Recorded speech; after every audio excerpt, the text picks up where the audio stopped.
നമസ്കാരം. രാഹുൽ മാങ്കൂട്ടത്തിൽ വിഷയവുമായി ബന്ധപ്പെട്ട് പ്രതികരിച്ച കുറേ ആളുകൾക്കെതിരെ കേസെടുത്തിട്ടുണ്ട്. ഇപ്പോൾ രാഹുൽ ഈശ്വർ ജയിലിൽ കിടക്കുകയാണ്. രാഹുൽ ഈശ്വർ ജയിലിൽ കിടക്കുന്നതുമായി ബന്ധപ്പെട്ട് പല പ്രശ്നങ്ങളുണ്ട് അതിൽ. അതായത് അന്ന് അദ്ദേഹത്തെ ജയിലിലേക്ക് കൊണ്ടുപോകുന്ന വഴിക്ക് അദ്ദേഹം ഒരു നിയമ ക്ലാസ് മാധ്യമങ്ങൾക്ക് മുമ്പിൽ എടുത്തു. അതൊന്നും കോടതിക്ക് അത്ര പിടിച്ചിട്ടില്ല. കോടതിയെ പോലും നിയമം പഠിപ്പിക്കാൻ ശ്രമിച്ചത് കോടതിക്ക് അത്ര പിടിച്ചിട്ടില്ല. പലതവണയും അദ്ദേഹത്തിന്റെ അഭിപ്രായ സ്വാതന്ത്ര്യത്തിന്റെ പേരിൽ അദ്ദേഹത്തിന് ജാമ്യം കൊടുത്തതാണ് കോടതി. അല്ലെങ്കിൽ അഭിപ്രായ സ്വാതന്ത്ര്യത്തിന്റെ പേരിൽ അങ്ങനെ ആരെയും എടുത്ത് അകത്തിടാനൊന്നും കഴിയില്ല. പക്ഷെ കോടതി ഈ തവണ തീരുമാനിച്ചത് രാഹുൽ ഈശ്വർ കുറച്ച് ദിവസം അകത്ത് കിടക്കട്ടെ, ഒന്ന് പഠിക്കട്ടെ എന്നുള്ളത് തന്നെയാണ്. ഒരു സ്വല്പം കൂടുതലല്ലേ രാഹുലിന്റെ ന്യായീകരണം എന്ന് തോന്നുന്ന വിധത്തിൽ തന്നെയായിരുന്നു കാര്യങ്ങൾ ഉണ്ടായിരുന്നത്. അപ്പം രാഹുൽ ഈശ്വർ അകത്ത് കിടക്കുകയാണ്.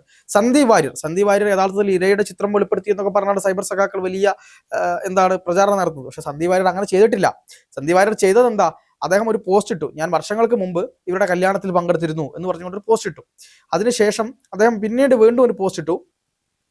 അത് മാത്രമല്ല, അദ്ദേഹം പറഞ്ഞ വേറൊരു കാര്യം കൂടെ ഉണ്ട്.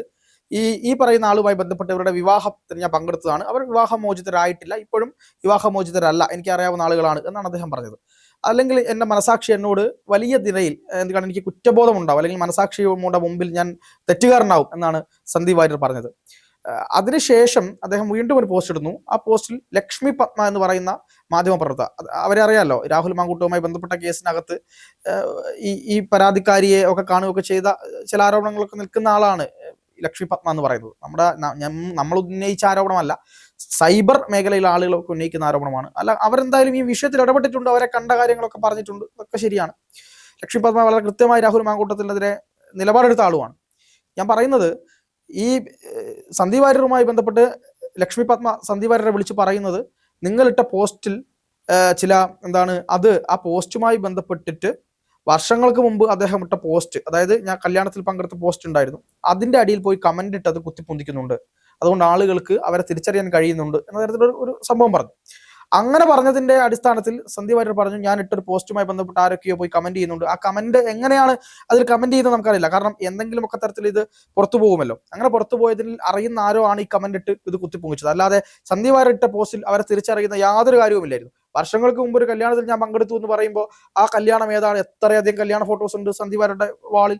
അപ്പൊ ഇതാണ് എന്ന് എങ്ങനെ അറിയുന്ന ആരോ പോയിട്ട് കമന്റ് ഇട്ടു, അതിൽ ആളുകൾക്കെല്ലാം കാര്യം മനസ്സിലായി എന്നുള്ളതാണ് ഇതിന്റെ സത്യാവസ്ഥ. ഒരിക്കലും ചെയ്യാൻ പാടില്ലാത്തതാണ് ആ കമന്റ് ഇട്ട ആൾ ചെയ്തത്, മഹാവൃത്തികേടാണ് ചെയ്തത്. ഒരു അതിജീവിതയുടെയും പേര് ഒരിക്കലും വെളിച്ചത്ത് പറയരുത്. അതിലൊരു അപ്പീലും ഇല്ല. അത് പരാതി ഒറിജിനലാണോ അല്ലയോ എന്നൊക്കെയുള്ളത് കോടതിയാണ് തീരുമാനിക്കേണ്ടത്. പക്ഷെ അവരെ അവഹേളിക്കാൻ പാടില്ല. അത് തന്നെയാണ്. നമ്മളിപ്പം ഒരു പരാതി കൊടുക്കുമ്പോൾ ഉടനെ തന്നെ ഇയാളെ കുറ്റവാളിയായിട്ട് കാണുന്നില്ലല്ലോ. അയാൾക്ക് അയാളുടെ ഭാഗവും പറയാനുള്ള എല്ലാ അവകാശങ്ങളും ഉണ്ട്. ആ തരത്തിൽ സന്ദീപ് വാര്യർക്കെതിരെ പ്രശ്നങ്ങൾ വരുന്നു. അദ്ദേഹം ഇപ്പം ജാമ്യ ഹർജി കൊടുത്തിട്ടുണ്ട്, അദ്ദേഹം ഒളിവിലാണ്. മാത്രമല്ല, ഒരുപാട് ആളുകളെ അറസ്റ്റ് ചെയ്യുന്നുണ്ട്. അതായത് സൈബർ ഇടങ്ങളിൽ കിടന്ന് വിലസിയിട്ടുള്ള, അതിജീവിതയെ അവഹേളിച്ചിട്ടുള്ള, അവരുടെ പോസ്റ്റ് പ്രചരിപ്പിച്ചിട്ടുള്ള, അവരുടെ ചിത്രങ്ങൾ പ്രചരിപ്പിച്ചിട്ടുള്ള നിരവധിയായിട്ടുള്ള ആളുകൾക്കെതിരെ കേസെടുത്തിട്ടുണ്ട്. 2-3 ആളുകളെ അറസ്റ്റ് ചെയ്തു. നിരവധിയായ കേസുകൾ എടുക്കാനും അവരെ ഒക്കെ പോലീസ് ട്രേസ് ചെയ്തുകൊണ്ടിരിക്കുന്ന ഒരു കാര്യമുണ്ട്. അതൊരു തരത്തിൽ നല്ലതാണ്. കാരണം സൈബർ കടന്നലുകൾക്ക് കുറച്ചെങ്കിലും മാന്യത വേണം എന്നുള്ള കാര്യത്തിൽ യാതൊരു സംശയവുമില്ല. ഈ പറയുന്ന ആളുടെ ഫോട്ടോ പ്രചരിപ്പിക്കാനും ഇതാക്കാനും ഒക്കെ എന്തിനു വേണ്ടിയിട്ടാണ് ഇവർ നിൽക്കുന്നത്? ഇപ്പോൾ BJP എന്ന് പറയുന്ന രാഷ്ട്രീയ പാർട്ടിയുമായി ബന്ധപ്പെട്ട സൈബർ ഇടങ്ങളുണ്ടല്ലോ, അവരൊന്നും തന്നെ ഈ ഫോട്ടോ പ്രചരിപ്പിക്കാൻ നിന്നിട്ടില്ല. അവർ മാന്യമായ രീതിയിലാണ് ഈ കൈകാര്യം ചെയ്തത്. രാഹുലിനെതിരെയുള്ള രാഷ്ട്രീയ വിമർശനങ്ങൾ അവർ നടത്തുന്നുണ്ട്, അല്ലാതെ അതിലപ്പുറത്തേക്കുള്ള കാര്യങ്ങൾ ചെയ്യുന്നില്ല. ആ മാന്യതയെങ്കിലും ഇവർ കണ്ടുപഠിക്കേണ്ട ഒരു കാര്യമാണ്. പക്ഷെ അതൊന്നും അല്ല ഇവിടെ ഉണ്ടായിട്ടുള്ളത്. അതുകൊണ്ട് അവർക്കെതിരെയും പ്രശ്നമുണ്ട്. പക്ഷേ ഞാൻ ചോദിക്കുന്നത്, ജെയ്ക്സി തോമസ് എന്ന് പറയുന്ന നേതാവ് കഴിഞ്ഞ ദിവസം, അതായത് ഈ പ്രശ്നങ്ങൾ വന്നതിന് ശേഷം ഒരു ചാനൽ ചർച്ചയിൽ പങ്കെടുക്കുന്നു. ആ ചാനൽ ചർച്ചയിൽ പങ്കെടുത്തുകൊണ്ട് പറഞ്ഞത്, കേരളത്തിലെ ഒരു MP യുടെ മകളെ രാഹുൽ മാങ്കൂട്ടത്തിൽ പീഡിപ്പിച്ചിട്ടുണ്ട് എന്നൊക്കെ തരത്തിലുള്ള സംസാരങ്ങളുണ്ടായി. അപ്പൊ അങ്ങനെ സംസാരിക്കുമ്പോൾ ഈ കേരളത്തിലെ 19-20 MP-മാരുടെയും മക്കൾ ഈ പറയുന്ന സംശയ ലിസ്റ്റിൽ വരികയാണ്. ആരാണ് എന്ന ചോദ്യത്തിൽ വരികയാണ്. ഈ 19 MP-മാരുടെയും മക്കളെ സംശയമുനയിലായി ആക്കിയിരിക്കുകയാണ് ഈ പറയുന്ന ജെയ്ക്സി തോമസ്. വലിയ അവഹേളനമാണ്, വലിയ ബുദ്ധിമുട്ടാണ്. ഇരയെ അവഹേളിക്കുന്ന രീതിയിലേക്ക് കാര്യങ്ങൾ പോകാൻ. അങ്ങനെ ഒരാൾ ഉണ്ടെങ്കിൽ അയാൾ ആരാണ് എന്നോ എന്ത് കാര്യമാണെന്ന് അറിയാതെ ജനങ്ങളുടെ കണ്ണിലേക്ക് പൊടിയിടുകയാണ്. ഇതൊരു സൂചനയാണ്. ആ സൂചനയെ കൃത്യമായ ആളുകളിലേക്ക് എത്തിക്കുകയാണ്. അത്തരത്തിലുള്ള സംഭവം ഉണ്ടെങ്കിൽ അത് ഇരയെ തിരിച്ചറിയുന്ന വിധത്തിലേക്ക്, അതിജീവിതയെ തിരിച്ചറിയുന്ന രീതിയിലേക്ക്, ഇര എന്ന വാക്ക് ഉപയോഗിക്കാൻ പാടില്ല, അതിജീവിത എന്നാണ്. അതിജീവിതയെ തിരിച്ചറിയുന്ന വിധത്തിലേക്കുള്ള ഒരു കൃത്യമായ വാക്കാണ് ജെയ്ക്സി തോമസ് എന്ന് പറയുന്ന നേതാവ് കഴിഞ്ഞ ദിവസം ചാനൽ ചർച്ചകളിൽ ഉപയോഗിച്ചത്. എന്തുകൊണ്ട് ജെയ്ക്സി തോമസിനെതിരെ കേസെടുക്കുന്നില്ല? ജെയ്സി തോമസിന് എന്താണ് ഈ പറയുന്ന ആളുകളിൽ നിന്ന് വ്യത്യസ്തമായിട്ട് എന്തെങ്കിലും ഉണ്ടോ? ഉള്ളത് അദ്ദേഹം ഡിവൈഎഫ്ഐയുടെ നേതാവാണ്, അദ്ദേഹം CPM നേതാവാണ്. അവർ ഒരു തെറ്റ് ചെയ്താലും തെറ്റല്ല. ഈ ഭരണത്തിന്റെ കീഴിൽ CPM എന്ത് ചെയ്താലും തെറ്റല്ല. അത് പീഡനമാണെങ്കിൽ അത് തീവ്രത കുറഞ്ഞ പീഡനമായിരിക്കും, മറ്റുവേണ്ടത് അതിഗൂഢമായ പീഡനമായിരിക്കും. ഇനി വേറെന്തെങ്കിലും കാര്യം, ഇപ്പൊ സ്വർണം കട്ട ആളെ പോലും അവരെന്ത് ചെയ്യും, അവര് സംരക്ഷിച്ച് നിർത്തും. പത്മകുമാറിനെതിരെ 2ാമത്തെ കേസ് രജിസ്റ്റർ ചെയ്തു, എന്നിട്ടും സംരക്ഷിക്കുകയാണ് ഒരു നാണവും ഇല്ലാതെ. അതിനെ ന്യായീകരിക്കുന്ന സൈബർ അടിമകളുമുണ്ട്. വേറൊരു കാര്യമുണ്ട്, അതായത് ഒരു പ്രധാനപ്പെട്ട ബ്ലോക്ക് സെക്രട്ടറി, ഡിവൈഎഫ്ഐയുടെ ബ്ലോക്ക് സെക്രട്ടറി ഓർ പ്രസിഡന്റ്, ഒരു ഭാരവാഹിയാണ് അദ്ദേഹം. അദ്ദേഹത്തിന്റെ പേര് ഞാൻ പറയുന്നില്ല. അദ്ദേഹം ഒരു പോസ്റ്റ് ഇട്ടു മുമ്പ് തന്നെ, ഈ പറയുന്ന ഇരയെ തിരിച്ചറിയാവുന്ന വിധത്തിൽ അദ്ദേഹത്തിന്റെ ഫേസ്ബുക്കിൽ കുറച്ച് പോസ്റ്റുകൾ ഇട്ടിട്ടുണ്ടായിരുന്നു. മാത്രമല്ല അവരുടെ വീടിനടുത്ത് നിന്ന് ഡിവൈഎഫ്ഐ നടത്തിയൊരു പ്രസംഗ പരിപാടിയിൽ അവരെ ആ നാട്ടിലെ ജനങ്ങൾക്ക് തിരിച്ചറിയാവുന്ന വിധത്തിൽ അദ്ദേഹം പ്രസംഗം നടത്തി. ആലോചിക്കണം എത്രമാത്രം ക്രൂരമാണത്. ഡിവൈഎഫ്ഐയുടെ ഒരു ബ്ലോക്ക് നേതാവാണ്, ഭാരവാഹിയാണ്. എന്നിട്ട് എന്തുണ്ടായി? ആ നേതാവിനെതിരെ ഇതുവരെ കേസെടുത്തിട്ടില്ല. ഇതൊക്കെയാണ് ഡിവൈഎഫ്ഐയുടെയും CPM നിലപാട്. CPM നേതാക്കളും ഡിവൈഎഫ്ഐക്കാരും ഇരയെ ആക്ഷേപിക്കുമ്പോൾ, അപഹസിക്കുമ്പോൾ അതിനെതിരെ ഒരു നിലപാടും അല്ലെങ്കിൽ ഒരു കേസോ ഒന്നും എടുക്കില്ല. മറിച്ച് ബാക്കിയുള്ള ആളുകൾക്ക് നേരെ എടുക്കേണ്ടതാണ്. കോൺഗ്രസ് സൈബർ അടിമകൾക്കെതിരെ കേസെടുത്തപ്പോൾ ഇപ്പോൾ സന്ദീപ് വാര്യർക്കെതിരെ കേസെടുത്തതിൽ മാത്രമാണ് ഒരു പ്രശ്നമുള്ളത്. കാരണം അദ്ദേഹം അതിൽ ഒരു തരത്തിലുള്ള പ്രചാരണത്തിന് ഭാഗമായിട്ടില്ല എന്നുള്ളതാണ്, ഒരു ഹിന്റും കൊടുത്തിട്ടുമില്ല. പക്ഷേ ഇത് കേരളത്തിലെ 19 MP കുടുംബത്തെ, അവരുടെ മക്കളെയൊക്കെ സംശയദൃഷ്ടിയിലാക്കുന്ന, പെൺമക്കളുള്ള ആളുകളെ സംശയദൃഷ്ടിയിലാക്കുന്ന കാര്യമല്ലേ ചെയ്തിരിക്കുന്നത്? എന്ത് എന്ത് എന്ത് മറുപടിയാണുള്ളത്? അതിനെതിരെ കേസ് കൊടുക്കാൻ ഒരു കോൺഗ്രസ്സുകാരനുമില്ല, അത് വേറെ കാര്യം. അപ്പോൾ ഈ തരത്തിലുള്ള കാര്യങ്ങളാണ്. അപ്പോൾ ജെയ്സി തോമസ് ഗുരുതരമായി തെറ്റ് ചെയ്തിരിക്കുന്നു, അതിനെതിരെ കേസെടുക്കേണ്ടതാണ്. അതിനെതിരെ വലിയ പ്രതിഷേധങ്ങൾ വന്നിട്ടുണ്ട്. ഇന്ന് ഒരു വലിയ ഓൺലൈൻ ചാനൽ അതുമായി ബന്ധപ്പെട്ട ഒരു വാർത്ത ചെയ്തിട്ടുണ്ട്, അതിലൊരാൾ പ്രതികരിക്കുന്നത് ഞാൻ കേട്ടു.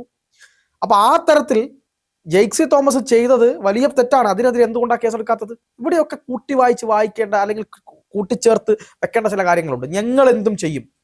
ഇപ്പോൾ സൈബർ ലോകത്ത് ഏറ്റവും കൂടുതൽ ശക്തിയുള്ളത് CPM സൈബർ സംഘങ്ങൾക്കാണ്, അവരുടെ പ്രചാരണത്തിനല്ല, സംഘങ്ങൾക്കാണ്. അത് സാധാരണഗതിക്കുള്ള അണികളൊക്കെ തന്നെ അവർക്ക് ഭയങ്കര സൈബർ ഒരു ഓപ്പറേഷൻ ഉണ്ട്, ഒരു കൃത്യമായ ഘടനയുണ്ട്. കോൺഗ്രസിൻ്റെതാണെങ്കിൽ ബൂത്തിലെ ആളുകൾ പോലും ഒരു സ്റ്റാറ്റസ് വെക്കുകയോ ഒരു സൈബർ ഇടങ്ങളിൽ പ്രചരിപ്പിക്കുകയോ ചെയ്യില്ല. പക്ഷേ കേരളത്തിൽ ഏറ്റവും കൂടുതൽ സാധ്യതയുള്ളതും ഏറ്റവും കൂടുതൽ സ്ട്രോങ് ആയിട്ട് കാര്യങ്ങളെ മുന്നോട്ട് കൊണ്ടുപോകുന്ന സൈബർ മേഖല ഏതാണെന്ന് ചോദിച്ചാൽ അത് BJPയുടേതാണ്. BJP സൈബർ അല്ലെങ്കിൽ ഓൺലൈൻ മാധ്യമ പ്രവർത്തനം ഉൾപ്പെടെ ഓൺലൈൻ സാങ്കേതിക വിദ്യകളെ എങ്ങനെയൊക്കെ ഉപയോഗിക്കാൻ കഴിയുമോ അങ്ങനെയെല്ലാം BJP ഉപയോഗിക്കുന്നുണ്ട്. BJPയുടെ പ്രധാന പിടിച്ചു നിൽപ്പ് പോലും ഈ വളരെ കൃത്യമായ സ്ട്രാറ്റജിയിലൂടെയുള്ള PR-കളാണ്. ഈ PR തന്നെയാണ് CPM നടത്തിക്കൊണ്ടിരിക്കുന്നത്. പക്ഷെ CPM-ന് കുറച്ചും കൂടി ആളുകളുടെ ബലമുണ്ട്. പക്ഷെ BJPക്ക് ആൾബലം അത്ര കൃത്യമായി വേണമെന്നില്ല. അവർക്കുള്ളവരെ വെച്ച് ഇതിനേക്കാൾ മെച്ചപ്പെട്ട രീതിയിൽ അവർ നടത്തുന്നുണ്ട്. അപ്പൊ അതുകൊണ്ട് കോൺഗ്രസിന് ഇതിനെ പ്രതികരിക്കാൻ കഴിയില്ല അല്ലെങ്കിൽ പ്രതിഷേധിക്കാൻ കഴിയില്ല എന്നുള്ള യാഥാർത്ഥ്യമാണ്. അവരവരുടെ സൈബർ മേഖലയൊക്കെ വളരെ പരിമിതമാണ്. ഇപ്പം രാഹുൽ മാങ്കൂട്ടത്തിലിനെ ന്യായീകരിക്കാൻ വേണ്ടി വന്നിട്ടുള്ള സൈബർ കടന്നലുകൾ ഈ ഭരണത്തിനെതിരെ പ്രതികരിക്കാൻ നിന്നിട്ടുണ്ടെങ്കിൽ എന്തൊക്കെ ഗുണമുണ്ടാവുമായിരുന്നു. ഈ ഭരണത്തിന്റെ ഓരോ പ്രശ്നങ്ങൾ, 10 ദോഷങ്ങൾ ഓരോ സൈബർ കടന്നലുകളും പോസ്റ്റ് ഇട്ടിട്ടുണ്ടെങ്കിൽ കോൺഗ്രസിന് എത്ര ഗുണമുണ്ടാവുമായിരുന്നു. ഇത് രാഹുൽ മാങ്കൂട്ടത്തിൽ എന്ന് പറയുന്ന സെക്ഷൽ മാനിയാക്കിനെ ഇങ്ങനെ ന്യായീകരിക്കാനും അദ്ദേഹം ചെയ്ത കാര്യങ്ങളെ ഒരു എളുപ്പമില്ലാതെ വന്നിട്ട് പൊതുജനമധ്യത്തിൽ വന്നിട്ട് മറ്റുള്ള സ്ത്രീകളെ അപഹസിക്കാനും അവർ സദാചാരവാദം പറയാനും അവർ പോയി ചെയ്തു കൊടുത്തിട്ടല്ലേ, അവർ പോയിട്ടല്ലേ എന്നൊക്കെ പറയാനും ഇതേ കുറ്റമല്ലേ രാഹുൽ ചെയ്തത്? അത് എവിടെയുമില്ല. രാഹുലിനെ ന്യായീകരിക്കുകയാണ്. കുറേ സുഡാപ്പികളാണ് ഇതിന്റെ പുറകിൽ. സുഡാപ്പികൾ ആഞ്ഞു രാഹുലിനെ സപ്പോർട്ട് ചെയ്യുകയാണ് അവരുടെ എല്ലാ നിലയിലും. പക്ഷെ ഇതേ കുറ്റം, ഗുരുതരമായ കുറ്റം, അതായത് ഈ പറയുന്നത് പോലെ രാഹുൽ ഈശ്വർ എന്ന് പറയുന്ന ആൾ അകത്ത് കിടന്നത് എന്തിന്റെ പുറത്താണ്? ഒരാളെ അവരെ കള്ളി എന്ന് വിളിച്ചു എന്നതിന്റെ പേര്, അപഹസിച്ചു എന്നതിന്റെ പേരാണ്. പക്ഷെ മാത്രമല്ല, കോടതിയിൽ പോലീസ് പറഞ്ഞ കാര്യമുണ്ട്, ഇവരുടെ ഫോട്ടോ പുറത്തു വിട്ടു എന്ന്. തെറ്റാണത്, അങ്ങനൊരു കാര്യം ഉണ്ടായിട്ടില്ല. എന്നിട്ടും രാഹുൽ ഈശ്വർ ജയിലിൽ കിടക്കേണ്ട അവസ്ഥ വന്നു. ആലോചിക്കണം എത്രമാത്രം പരിഹാസ്യമാണെന്ന്.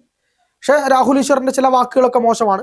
പക്ഷെ അതേ ന്യായം രാഹുൽ ഈശ്വർ കിടക്കട്ടെ, പക്ഷെ അതേ ന്യായം എന്തുകൊണ്ട് ജയിക്കിന് കൊടുക്കുന്നില്ല?